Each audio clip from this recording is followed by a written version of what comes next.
Quando entra o sexo, o amor começa a morrer. E alguém poderá indagar, mas em uma relação onde há amor, não pode haver sexo?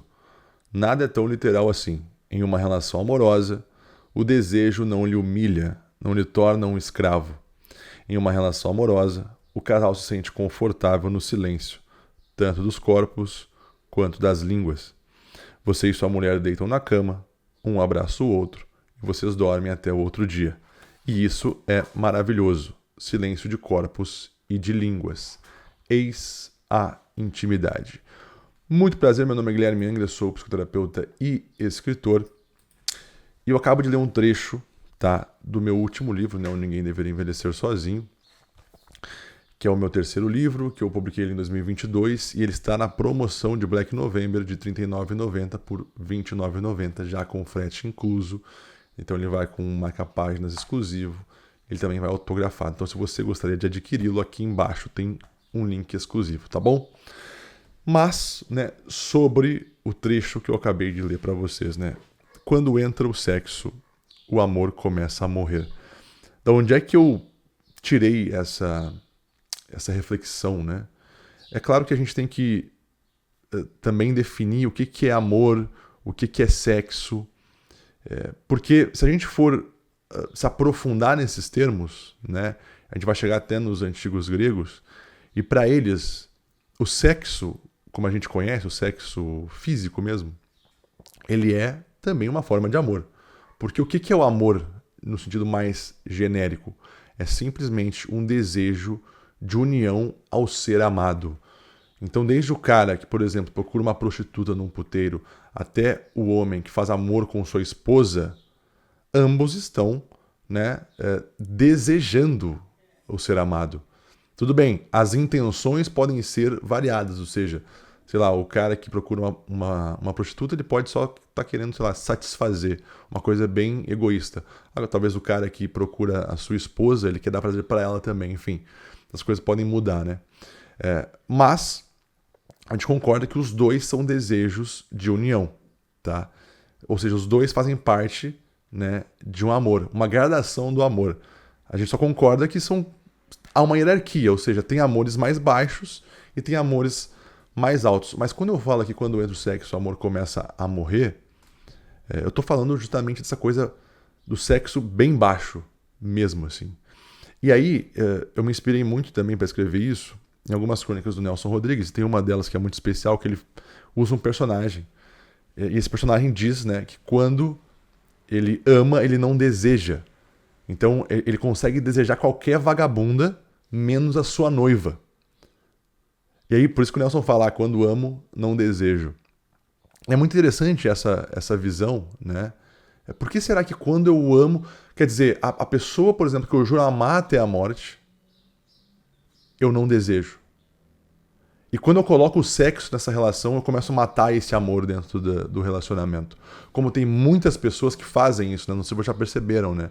Muitos homens, tá, transformam suas esposas ou suas namoradas em atrizes pornôs.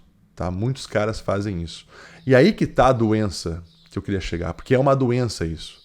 Quando entra o sexo, o amor começa a morrer, isso significa que você, homem, está doente de alguma forma. Por que você está doente?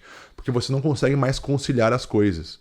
Você não consegue conciliar o sexo com o gostar de alguém, com o amar alguém. Né? Tem um filme, inclusive, muito bom, chamado Shame. Né? Shame é o título em inglês, né? Mas em português significa vergonha. Então, qual que é a história desse filme? É de um homem, conta a história de um homem que é viciado em sexo, né? Então ele sai com prostituta, ele se masturba, ele é viciado em pornografia, enfim, né? O vício nessa questão da luxúria. E é interessante que toda vez que ele tem intimidade com uma mulher, né? Que ele conhece mais profundamente uma mulher, quando ele chega para transar com ela de fato, ele brocha. Ele não consegue ter uma relação sexual, né, com uma mulher normal na qual ele teve intimidade, com a qual ele teve intimidade. Ou seja, entrou o sexo, o amor, ou esse gostar, esse desejo mais alto pode começar a morrer a partir disso.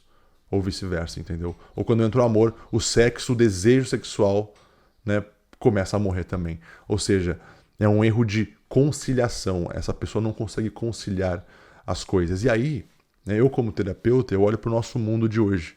Né, o nosso mundo de hoje, como eu já falei várias vezes aqui, ele oferece prateleiras e mais prateleiras de desejos, principalmente sexuais. E isso prejudica muito os homens.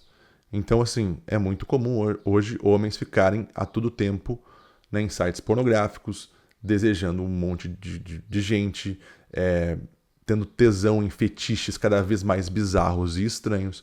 Então, o que acontece, né, na cabeça desse cara, no mundo imaterial, no mundo do intelecto desse homem? Tudo que tem a ver com prazer sexual, né, ele vê como essa coisa suja e baixa, entendeu? Então, como é que ele vai conciliar essa coisa suja com algo, digamos assim, mais imaculado, né? Mais puro? Como é que eu vou, né,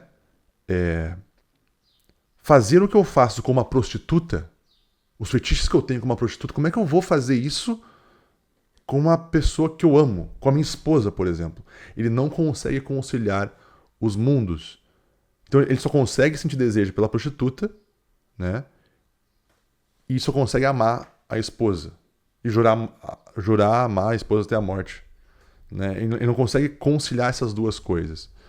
Então é justamente isso, quer dizer, este homem, ele definiu, né, de uma maneira até inconsciente, que sexo é sujo e sempre com performático e sempre fetiches e essas coisas todas aqui, né, com essa coisa baixa, né, isso aqui que é namoro, casamento, jurar amar até a morte é uma coisa sempre pura e ilibada. Eu não posso misturar as duas coisas, sabe? Ele não consegue fazer essa conciliação, né, que eu falei antes.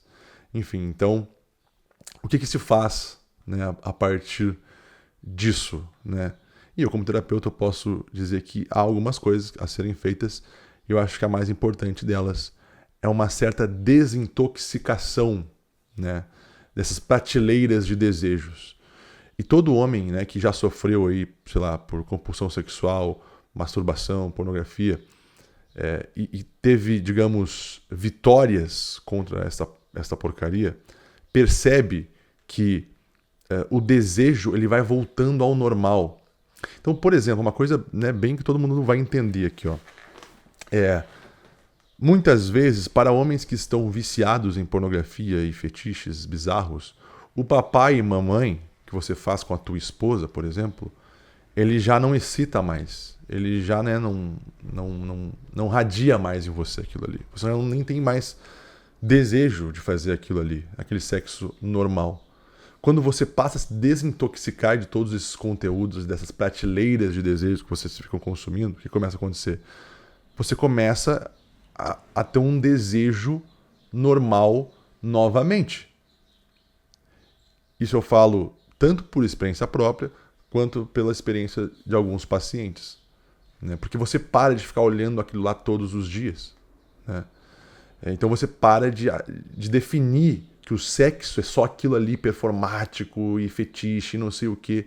É o que eu falei antes. Tem homens que, para tentar conciliar essas duas coisas, sexo e amor, né, e esposa e vagabunda, ele transforma a esposa dele numa vagabunda.